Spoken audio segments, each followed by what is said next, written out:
many moons later. So, I know it's been a while. I mean, as I'm sure you can tell by my hair, but it's been 3 days of sanding and sanding and sanding, and guess what? More sanding. So, to recap, after going through tons of sandpaper, I have now gone through, and on the edges, we've gone up to 400. I know it's a little high for wood, but on the center, we've gone up to 3,000. So now, so satisfying. Time for finishes.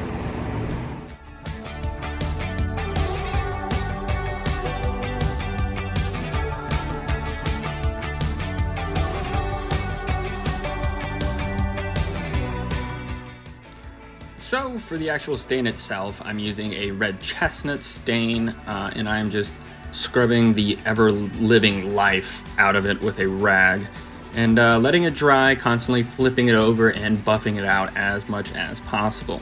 And of course, following along with a towel to get it off of the actual epoxy so it doesn't stain the epoxy.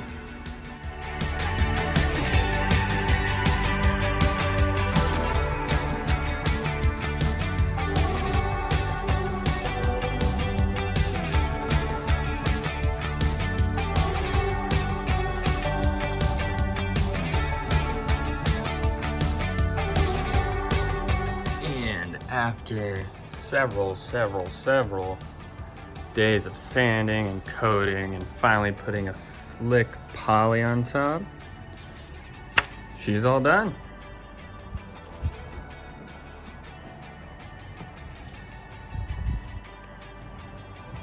Now, the next thing is to add the LEDs and wire them all the way through. But first, I'm gonna have to cut this and cut this to make it into the shelf that I plan on making.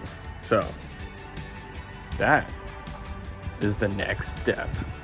Anyhow, yeah, so that's how I made an epoxy table. So to be honest, I'm actually kind of surprised how all this ended up turning out, given, you know, obviously I had absolutely no clue what I was doing the entire time.